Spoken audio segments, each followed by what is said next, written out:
에베소 6장 6절부터 9절까지 우리 한 목소리로 읽도록 합니다. 시작. 눈가림만 하여 사람을 기쁘게 하는 자처럼 하지 말고 그리스도의 종들처럼 마음으로 하나님의 뜻을 행하고 기쁜 마음으로 섬기기를 주께 하듯 하고 사람들에게는 하듯 하지 말라. 이는 각 사람이 무슨 선을 행하든지 종이나 자유인이나 주께로부터 그대로 받은 줄을 알미라. 상전들아, 너희도 그들에게 이와 같이 하고 위협을 그치라. 이는 그들과 너희의 상전이 하늘에 계시고 그에게는 사람을 외모로 취하는 일이 없는 줄을 너희가 알미라. 아멘. 자리에 앉겠습니다.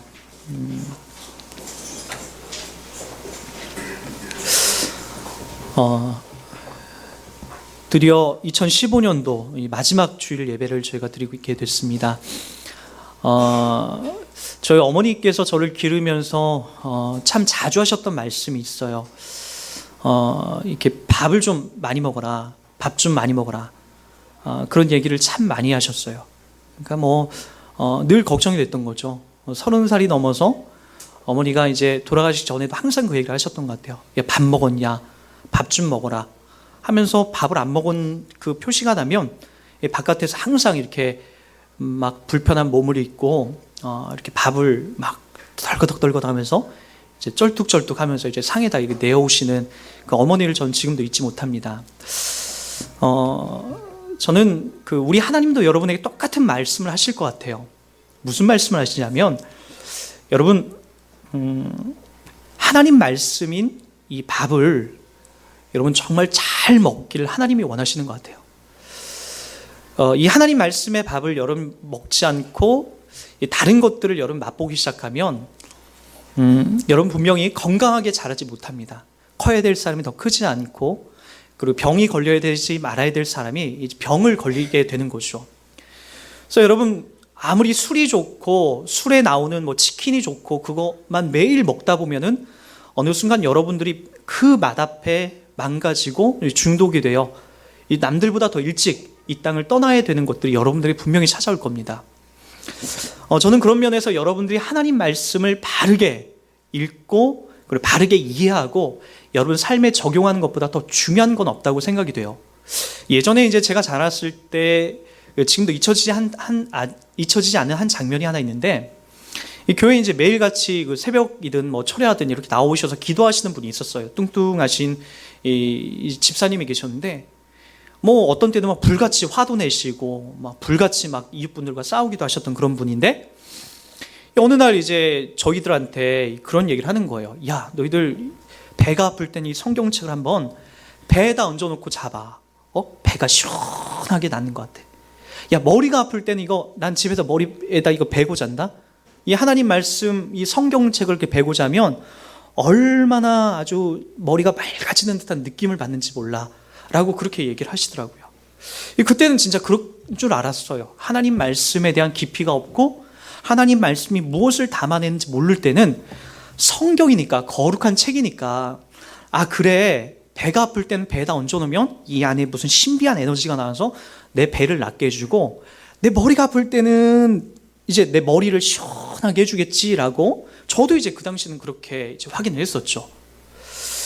그러니까 마치 성경책이 이 부적이나 만병통치약인 그런 약처럼 우리가 이제 그렇게 신주단지 모시듯이 그렇게 해서 우리의 몸에, 우리의 머리에 그렇게 붙여놓고 살아가는 듯한 그런 삶을 참 많이 이제 배워왔던 거죠. 이게 사실은 우리들의 미속신앙에서, 토속신앙에서부터 온 거죠. 예전에 부적이라든지 신주단지라든지 우리 어머니 세대, 할머니, 할아버지 세대에 이제 그렇게 해놔서 우리가 이 성경책도 그런 요염한 힘이 있다라고 느껴졌던 거죠. 이제 이런 것이 조금 이제 교회에서 조금은 정화돼서 나오는 것이 무슨 범위로 나오냐면은 이 성탄절 때, 연말 때 그 연말의 말씀 뽑기예요. 저는 예전에 저도 말씀 뽑기를 참 즐겨했던 사람이죠. 교회 다닐 때 이제 교회에서 말씀 뽑기를 보니까 어느 날 그런 말씀이 뽑혀졌어요. 내 시작은 미약하였으나 내 나중은 심히 창대하리라라고 하는 그런 말씀이 뽑혀지더라고요. 그땐 그래, 올 한 해 내가 우리 교회에서 제일 좋은 말씀 뽑았구나. 야, 내 시작은 지금, 그래, 우리 집 정말 가난한데 내 나중은 올 연말쯤 되면 정말 창대하게 하나님 만들어 주시려고 나에게 이 말씀을 주셨구나 라고 이제 그 말씀을 뽑고 이제 붙여놓고 암송하기도 했죠. 욥기 8장 7절에 있는 말씀이거든요. 잊혀지지 않죠. 근데 나중에 이제 하나님 말씀을 좀 깊이 연구하고 배워보고 이렇게 이해해보고 나가니까 그 말씀이 하나님 말씀이 아닌 거예요. 누구의 말이냐면은 욥의 친구였던 빌닷이요. 빌닷이라는 사람이 욥이 지금 기왓장 들고 자기 몸을 긁고 있고 모든 재산을 다 탕진하고 있는데 와서 그 옆에 같이 울어주지 못할 망정 와가지고 이제 그렇게 얘기하는 거예요. 야 빌닷, 야 욥아, 네가 그렇게 동방의 가장 큰 부자였고 의인이었는데 네가 이처럼 지금 완전히 지금 바닥에 나앉게 되고 기왓장으로 네 몸을 긁고 있는 것은 네가 무슨 죄를 졌기 때문에 그렇다. 네가 죄를 짓지 않고는 이런 형벌이 너에게 있을 수가 없다 라고 하면서 너 회개해, 돌이켜. 그럼 지금 네 시작은 지금 이렇게 제 위에서 미약하지만 내 나중은 심히 창대하게 될 거야. 그게 바로 욥의 친구였던 빌닷이 했던 말이에요. 근데 그 말씀을 뽑고 나중에 보니까 제가 얼마나 어리석었는지 알게 되고 나중에 그렇게 만들어냈던 목사님들, 그것들이 만들어낸 목사님들까지도 원망스럽게 들리기 시작하는 거예요. 분명히 하나님 말씀이 아니라 빌닷이라고 한 사람에 의해서 그것이 기록되고 그리고 그것이 만들어진 전체적인 내러티브, 이야기, 스토리를 봐야 되는데 한 구절을 갖다가 마치 이게 올 한 해 나를 이끌어줄 말씀처럼 여기고 그것을 마치 부적처럼 여기고 있는 그 모습들이 얼마나 어리석었냐는 거예요. 그러니까 여러분 무엇보다도 여러분들이 하나님 말씀을 한두 구절의 승부로 가면 안 됩니다. 전체를 보셔야 됩니다. 창세기 전체적으로 흐르는 그림을 보셔야 되고 구약에 흐르는 그림을 보시고 마태복음에 흐르는 전체의 그림을 보시고 그리고 신약에 흐르는 그림, 성경 전체를 아우르고 있는 그 그림을 보셔야 됩니다. 제가 누누이 강조하자면 성경은 여러분들 보고 이 땅을 잘 살으라고 하는 손자병법 정도의 그런 이야기가 아니에요.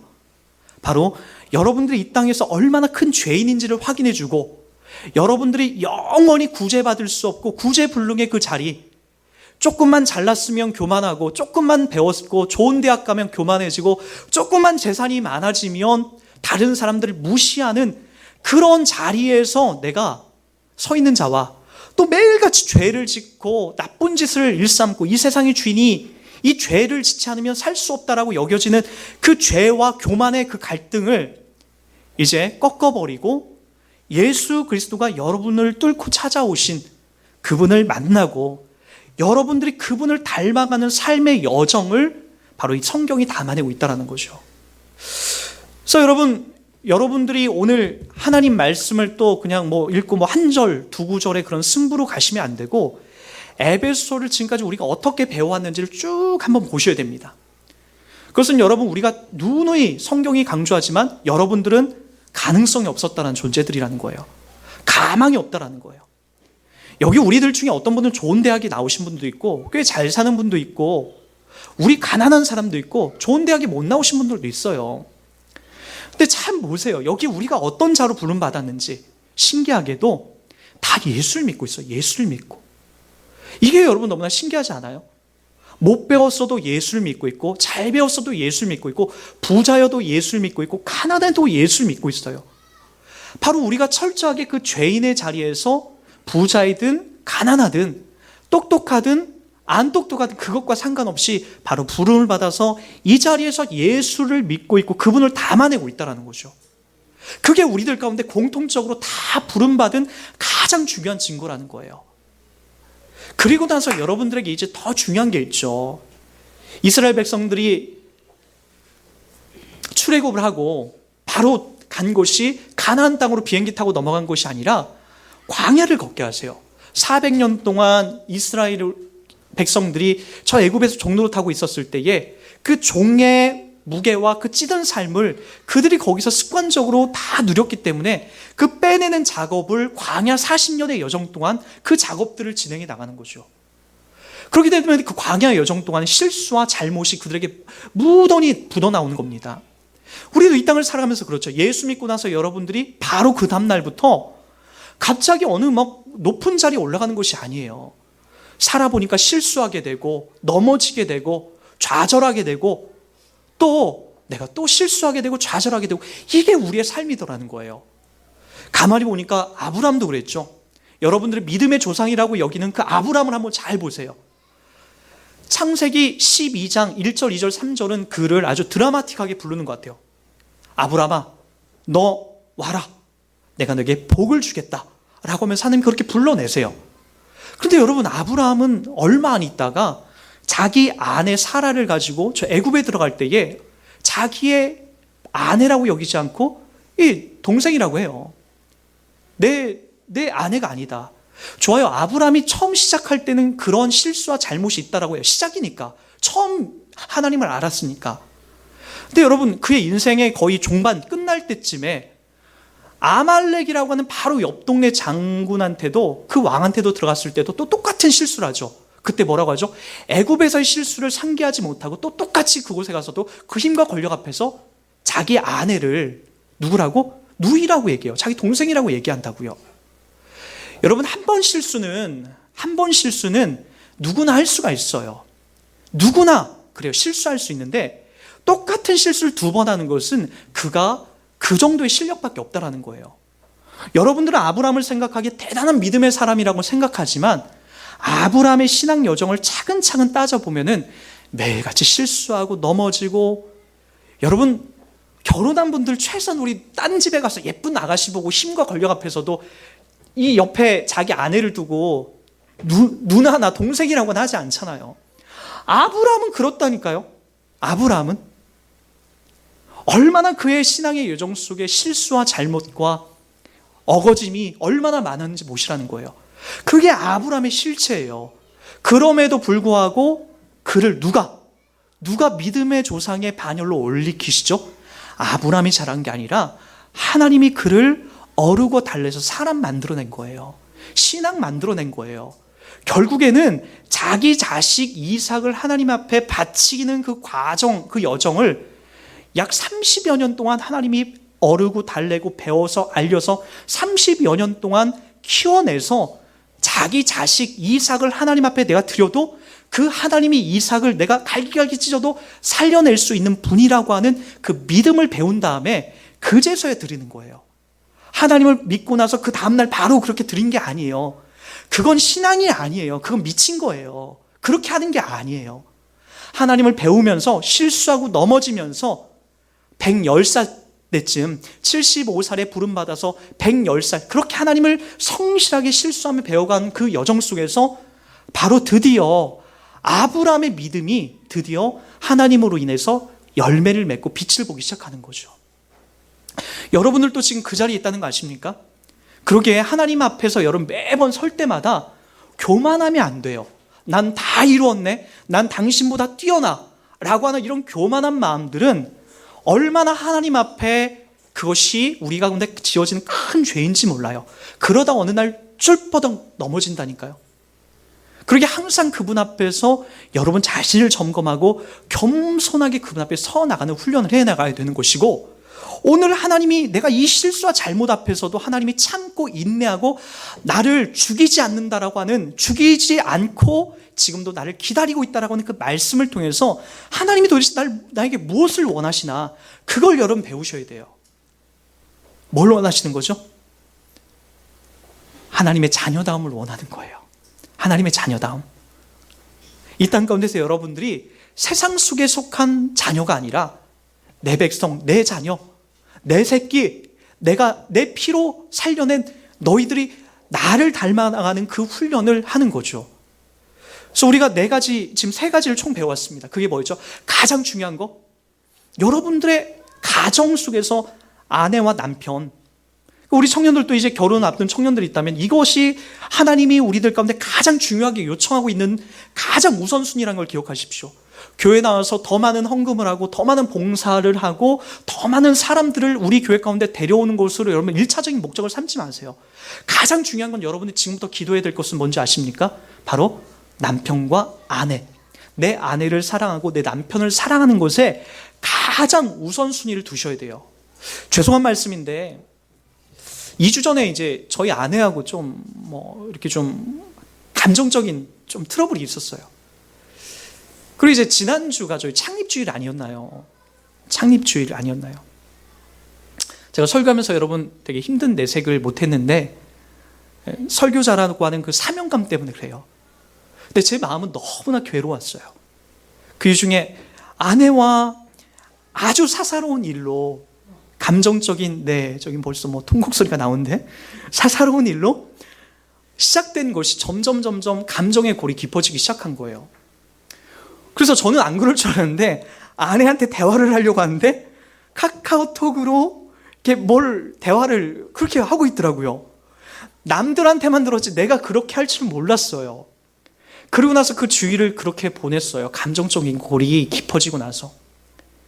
그리고 나서 월요일까지도 힘들었는데 화요일 날 도저히 안 되겠다. 하나님의 은혜가 임한 거죠. 도저히 안 되겠다. 아내도 그렇고 저도 그렇고 서로 이제 대화의 시작을 열었어요. 그러고 나서 그동안 힘들었던 얘기를 제가 뭐 때문에 힘들었는지 얘기하고, 아내도 보니까 저 몰래 병원을 다녔더라고요. 며칠 동안. 오니온에 가서 계속해서 이 스트레스성으로 인해서 이제 힘든 이 배변 활동을 하게 되면서 그 멈추는 약을 먹고 오기까지 그만큼 힘들었고, 저 역시도 그랬어요. 허리는 아프지 너무나 괴로운 상황이었죠. 그러다가 이제 서로 그날 밤 얘기를 하고, 그리고 이제 서로 저희가 언성을 높이면 싸우는 건 아니에요. 감정적인 그 아주 작은 문제 때문에 서로 서운하고 서로 이제 대화가 며칠 동안 없었던 거예요. 그러고 나서 주일날 제가 설교를 하니까 얼마나 그게 괴로운지 몰라요. 힘들고. 야, 이러면 내가 죽겠다, 나도 죽겠다 하고 나서 그렇게 이제 화해의 물꼬를 틀기 시작했죠. 다행히 지난주가 이제 이 에베소를 강의하지 않고 교회론에 대해서 설교했기 때문에 그나마 이제 괜찮았던 거지, 이 부분을 했었다면 저는 정말 많이 힘들었을 것 같아요.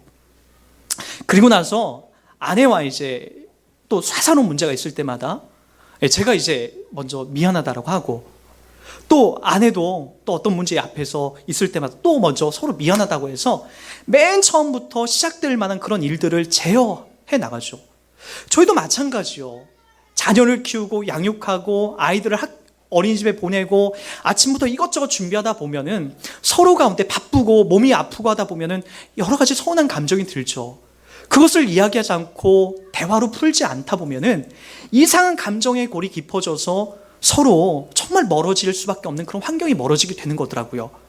하루는 금방 화해가 되는데 이것이 2일이 되고 3일이 되고 한 달이 되고 1년이 되고 2년이 되면 얼마나 그것이 이제는 무섭게 될까.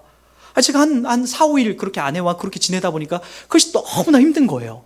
그리고 나서 왜 성경에서 왜 가정 속에서 먼저 아내와 남편과 이 문제를 가장 중요하게 얘기하나, 그걸 더더욱 알겠어요. 그 부분이 여러분들에게 제대로 해결이 되지 않으면 교회 와서 기도해도 신통치 않고 헌금해도 신통치 않고 누군가를 전도해와도 기쁘지 않고 봉사를 해도 그렇게 마음이 행복하지가 않아요. 사랑하는 내 아내, 내 남편에게 먼저 그 부분이 성경이 우선으로 여러분에게 회복하라고 하면 다른 거 조금 못해도 여러분 얼마나 그 부분이 우리들 가운데 기쁨으로 다가오는지 몰라요. 찬송을 하나 하더라도 행복이 넘쳐 나오고, 전도를 못하고 봉사를 못하더라도, 헌금을 못하더라도 우리 가족이 똘똘 뭉쳐서 하나가 되어서 서로 사랑한다라고 하는 그 과정 속에 흘러나오는 것 때문에 여러분 다른 것들이 그렇게 부럽지가 않아요. 좀 가난해도 괜찮고 조금 없어도 괜찮더라고요. 그래서 왜 성경이 맨 처음에 우리들 은혜 받은 자들에게 먼저 부부와의 관계를 먼저 얘기했을까? 당연한 거죠. 그건 부부의 관계가 어찌됐든 회복이 돼야 다른 것이 안정감이 생기고 회복이 되고 기쁨이 생기기 시작하는 거예요. 그래서 우리 청년들, 이 다음에 결혼해야 될 우리 청년들은 이 부분을 가장 중요한 걸로 여기세요. 수요예배 못 나와도 괜찮아요. 금요예배 못 나와도 괜찮은데 부부의 이 관계성을 먼저 존중해주고 사랑해주는 그 관계성이 여러분에게 돈독하게 세워지지 않으면 여러분 다른 것이 그렇게 여러분들에게 기쁨으로 다가오지 않는다는 걸 기억하시고 성경이 이걸 우선으로 두고 있다는 걸 기억하셨으면 좋겠습니다. 두 번째가 뭐였죠? 자녀와의 관계죠. 자녀를 낳다 보면 꼭 그런 얘기를 해요. 자녀들은 나중에 처음에는 엄마 아빠가 제일인 것처럼 여기지만 나중엔 엄마 아빠의 실수와 허물을 보면서 엄마 아빠를 존경하지 않게 되고, 매일같이 엄마 아빠가 약속도 안 지키고, 매일같이 엄마 아빠가 거짓말하고, 매일 엄마 아빠가 다투고 하는 그 그림들을 보면서 여러분 어떤 감정을 갖게 되냐면은 엄마 아빠에 대한 신뢰가 무너지기 시작해요. 그래서 두 번째 가장 중요한 게 또 뭘로 나오냐면, 부부관계가 회복되면 그 다음 자녀관계를 회복하도록 나가야 돼요. 여러분 이 부분은 여러분들이 더 잘할 거예요. 여러분의 부모님으로부터 받은 상처, 또한 부모가 돼서 자녀들에게 준 상처, 여러분 우리는 다 가지고 있습니다. 그거 여러분 혹시라도 어머니와 아버지에게 받은 상처가 있다면 용서하는 단계로 늘 들어가라고 했죠. 그리고 어머니 아버지에게 내가 그때 상처받았다고 이야기를 하고 또 용서를 받아야 됩니다. 부모님도 마찬가지예요. 부모의 권위만 갖고 내세우는 것이 정답이 아니라, 여러분 자녀에게 혹시라도 어렸을 때 매를 대고 그를 아프게 한 사건들이 자녀들이 기억하고 있다면 그거에 대해서 여러분 기꺼이 사과를 해주시고 그 부분을 싸매어 주셔야 됩니다. 그것이 자존심의 문제가 아니라 하나님이 우리들 가운데 자녀를 키우고 부모로서 준 사명이에요. 그 관계가 반드시 우리들 가운데도 흘러가야 된다는 거죠. 그러고 나서 지지난주에 우리가 함께 배웠던 것이 뭐죠? 여러분들의 삶의 자리에서, 직장 속에서, 학교 속에서 여러분 누구에게 순종하라고요? 여러분의 상전들에게 순종하라. 여러분들보다 윗분에게 순종해라. 학교에 가면 교수님과 지랄맞은 아무것도 못하고 이상한 교수님이 있다면, 이상한 선생님이 있다면 다 같이 씹어대고 욕하는 그 자리에서 여러분 그 자리에 쓰면 안 됩니다. 그리스도인은 그 자리에 쓰는 것이 아니에요. 오히려 더 변호해주고, 더 기도해주고, 더 이해해주고, 더 용서해주고, 그 자리로 죽게 하듯 하는 그 자리로 여러분이 서 나가야 됩니다. 직장에 가서도 마찬가지죠. 여러분 이상한 사이코 같은 상사가 없는 자리가 어디 있습니까? 다 있죠. 왜 하나님이 그 사람을 나에게 보내주셨고 나와 함께 일을 하게 하셨을까요? 그거 한번 잘 생각해 보세요. 여러분 그런 자리가 없다면 여러분들이 반드시 클 일이 없어요. 잘할 일이 없더라고요. 더 넉넉해지고 더 인내하는 일이 안 생겨요. 그러게 여러분 이상한, 정말로 여러분들이 상상할 수 없는 그런 상사가 있다 할지라도 어떻게 하라? 죽게 하듯 하라. 그 사람 눈앞에서 그냥 알랑방구 끼면서 그렇게 하는 것이 아니라 누가 주를 섬기듯 그렇게 담아내라. 그것이 바로 우리들에게 주신 사명이요, 하나님이 우리들 가운데 주신 그것이 복이고, 그걸 통해서 하나님이 영광을 받으시고 그걸 통해서 하나님 기쁨을 누리겠다라고 하는 신자의 삶으로 흘러가고 있더라고요. 여러분 어렵죠.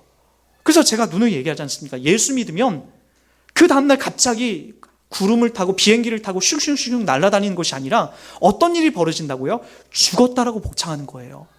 예수 믿었다라는 것은 세속적인 때를, 저 세상 사람들이 살아가는 방식과 역류해서 살아가는 거예요.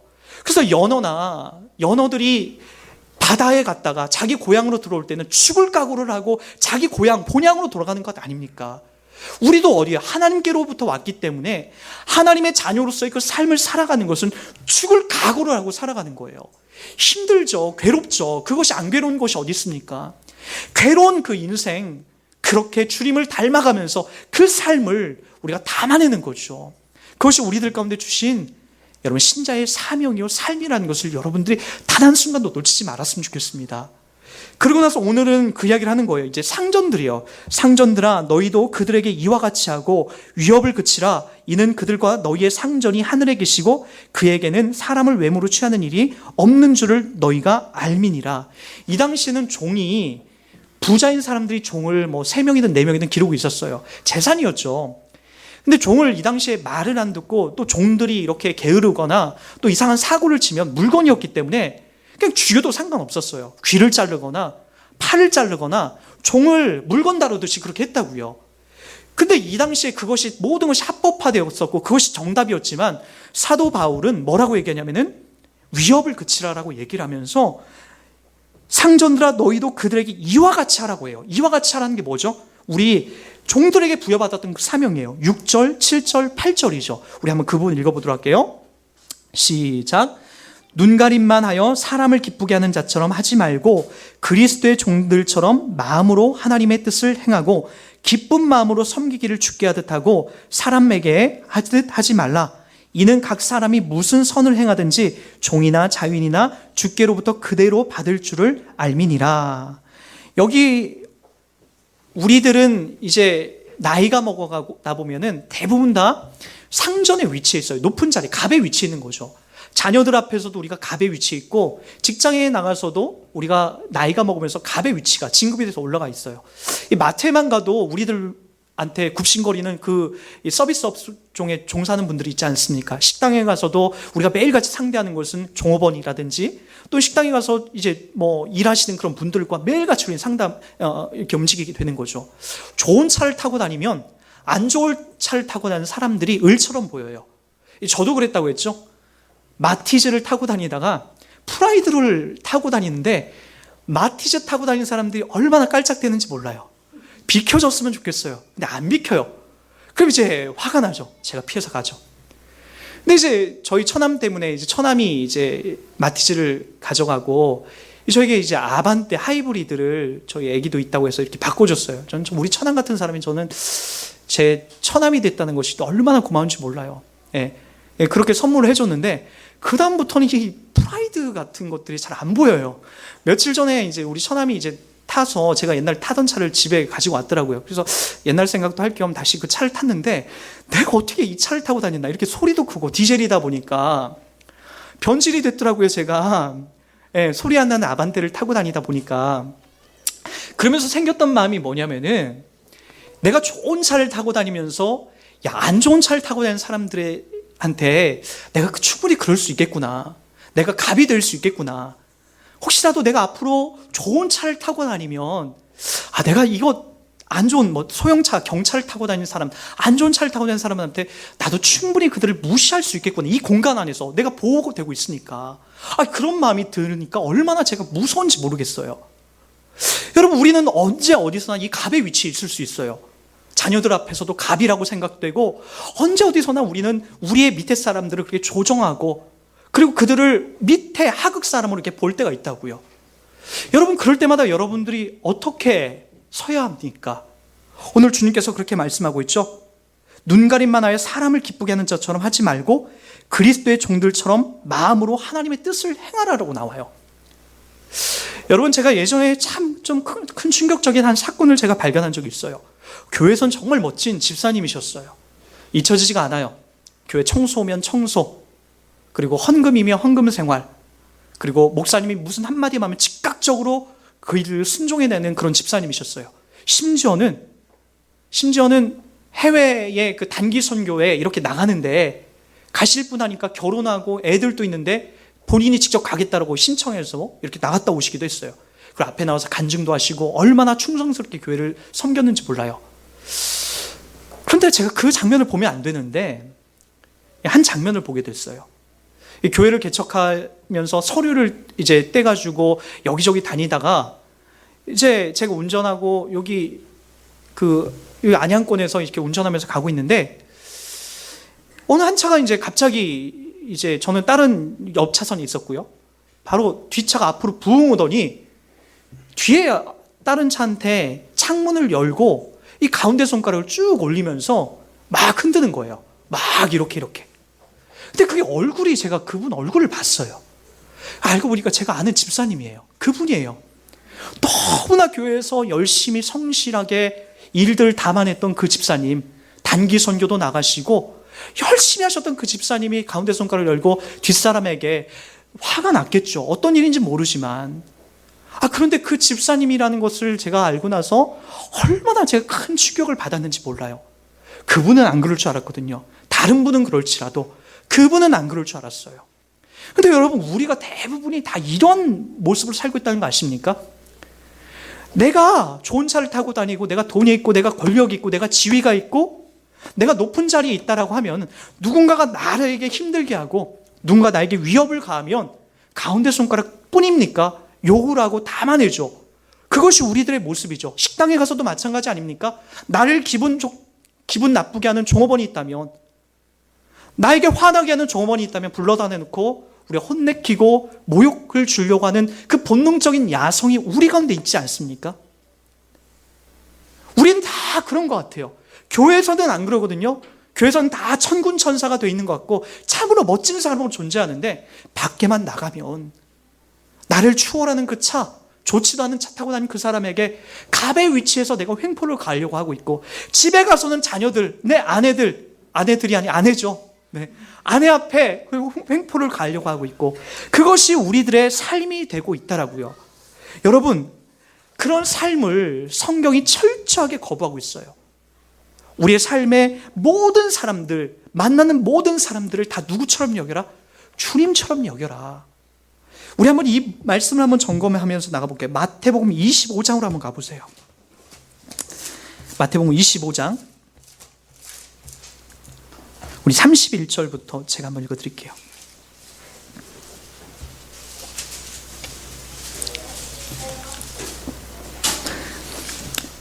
인자가 자기 영광으로 모든 천사와 함께 올 때에 자기 영광의 보좌에 앉으리니 모든 민족을 그 앞에 모으고 각각 구분하기를 목자가 양과 염소를 구분하는 것 같이 하여 양은 그 오른편에 염소는 왼편에 두니라. 그때 임금이 그 오른편에 있는 자들에게 이르시되 내 아버지께 복받을 자들이여 나와 창세로부터 너희를 위하여 예비된 나라를 상속받으라. 내가 줄일 때에 너희가 먹을 것을 주었고 목마를 때에 마시게 하였고 나그네 되었을 때에 영접하였고 헐벗었을 때에 옷을 입혔고 병들었을 때에 돌보았고 옥에 갇혔을 때에 나와서 보았느니라. 이에 의인들이 대답하여 이르되 주여 우리가 어느 때에 주께서 줄이신 것을 보고 음식을 대접하였으며 목마르신 것을 보고 마시게 하였나이까. 어느 때에 나그네 되신 것을 보고 영접하였으며 헐벗으신 것을 보고 옷 입혔나이까. 어느 때에 병드신 것이나 옥에 갇히신 것을 보고 가서 배웠나이까 하리니. 40절 다 같이 읽습니다. 시작. 임금이 대답하여 이르시되 내가 진실로 너에게 이르노니 너희가 여기 내 형제 중에 지극히 작은 자 하나에게 한 것이 곧 내게 한 것이니라 하시고. 무섭게 들렸으면 좋겠습니다. 여러분들에게 이 말씀이 무섭게 들렸으면 좋겠어요. 하나님께 하는 것이 여기 나와서 여러분들이 보란듯이 하는 멋진 행동이, 다른 사람들에게 존경받은 행동이 하나님 앞에 받을 행동이 아니라, 그것도 우리 하나님 받으시지만 오늘 성경이 더 구체적으로 여러분에게 가르쳐주는 것이 뭐냐면 지극히 작은 사람, 여러분들이 갑이고 을에게 상대하는 그 역할, 갑의 위치에 있는 여러분들이 을의 상대에 있는 여러분들보다 돈도 없고 힘도 없고 연약하고 못 배운 그 사람들, 좋은 차를 안 타고 다니는 그 사람들에게 하는 그 행위가 누구에게 받은 거라고요? 여러분들이 하나님에게 하듯 한 거라고 하나님이 여기신다라고요. 그것이 신앙이래요. 그것이 바로 성령 충만이래요. 무섭지 않나요? 무섭지 않나요? 전 최근에 하나님 앞에 좀 회개한 일이 있어요. 제 친구 중에 정신분열증으로, 정신적인 질환으로 정신병원에 입원한 친구가 있어요. 근데 그 친구가 유일한 소통이 부모님, 옛날 시골교회 목사님이에요. 근데 부모님 중에 형제들은 전화를 안 받아요. 제 번호를 알아서 저한테 자주 전화를 했어요. 근데 제가 어느 순간부터 그 친구의 전화가 막 받기 싫은 거예요. 했던 말 또 하고, 답답한 얘기 또 하고, 또 괴로운 얘기 또 나한테 얘기하고, 저도 힘든데 그거 내가 받아줘야 되나. 근데 어느 날 하나님이 이 말씀을 읽다가 저를 무섭게 치는 말씀이 있어요. 그 친구에게는 유일한 세상의 소통이, 정신병원에 갇혀 있으면서 소통이 바로 저였던 거예요. 세상 이야기도 듣고 어떻게 지내는지 듣고 싶고 그런 이야기를 듣고 싶었던 거예요. 했던 얘기지만. 근데 저도 뭐예요? 너무나 자유롭고 너무나 많은 사람들을 만나고 다니니까 그 친구의 전화가 귀찮았던 거예요. 근데 무서운 거예요. 지극히 작은 자 하나에게 한 것이 곧 내게 한 것인데, 주님이 나한테 전화해서 내 이야기를 듣고 싶다고 하는데 나는 무시해버렸던 거예요. 그게 우리 주님이 나에게 받겠다라고 한 내용이더라고요. 내가 주님에게 이 자리에 나와서 설교를 잘하고 하나님 말씀을 잘 전하고 복음을 전하는 것도 중요하지만, 내 일상 속에서 지극히 작은 자 한 사람이 나에게 요청하고 나에게 손 내밀었을 때에 내가 그 손을 외면하지 않는 것, 그것이 바로 하나님이 나에게 원하시는, 하나님 받으시는 내용이더라고요. 여러분, 갑의 위치에 있다라고 할 때에 여러분들이 어느 자리에서 무엇을 담아내야 되는지 분명히 확인하십시오. 여러분, 그 자리에서 주님이 여러분들의 양심을 흔들어 대시고 여러분 가슴 속에서 여러분 구원받은 자들의 은혜를 확인시켜 주실 때에 여러분들보다 을의 위치에 있는 그 자들에게 여러분 성실하고 정직하게 쏟아내는 그 자리를 여러분 지켜나갔으면 좋겠습니다. 여러분, 오늘 말씀이 단순히 그것을 억지로 지켜라. 왜 그렇게 말씀하셨죠? 그건 다 이유가 있어요. 오늘 말씀 속에서 주님이 이 얘기를 하십니다. 기쁜 마음으로 섬기기를 죽게 하듯 하고 사람들에게 하지 말라. 이는 각 사람이 무슨 선을 행하든지 종이나 자유이나 주께로부터 그대로 뭐한다? 여러분들에게 주려고 하는 거예요. 여러분, 그거 주님 받고 그냥 입 싹 닫는 것이 아니라 여러분이 을의 위치에 있는 사람들에게 더 여러분들이 그들을 섬겨주고 낮아져서 그들을 상대해 줄 때에 주님이 뭘 여러분 주시려고 하냐면 그대로 여러분들이 받을 줄로 믿어라. 그걸 여러분 주시려고 하는데 외면하지 마시라고요. 여러분들 그런 기회가 올 때마다 그들의 손을 잡아주시고 그들의 이야기를 들어주시고 그들과 함께 무릎을 꿇어서 함께 그들의 아픔을 싸매어주는 그 자리에서 여러분 서주시기 바랍니다. 여러분 오늘 이 본문 말씀이 성령 충만이란 무엇인가에부터 이것까지 흘러나와요. 성령 충만함이 그거라고요. 그거. 여러분 기도원 가서 40일 금식하면서 기도하는 것이 성령 충만이 아니라 여러분 일상 속에서 이런 것들을 담아내는 것이 바로 성령 충만이라고 성경이 이야기하고 있다고요. 그 자리에서 여러분 오늘을 좀 살아주세요. 오늘 여러분들이 만나는 그 을의 위치에 있는 사람, 상전들은 그 자리 을의 위치에 있는 사람들 앞에 그렇게 손을 내밀어 그들의 손을 잡아주시고 그들의 말을 들어주면서 그 위치에서 오늘 또 여러분의 성실함을 담아내는 여러분들의 모습이 되길 주님 부탁드리겠습니다. 아무 일에든지 다툼이나 허영으로 하지 말고 오직 겸손한 마음으로 각각 자기보다 남을 낮게 여기고 좋게 여기고 더 괜찮게 여기고 이 말씀 앞에 오늘 또 여러분 쓰시기 바랍니다.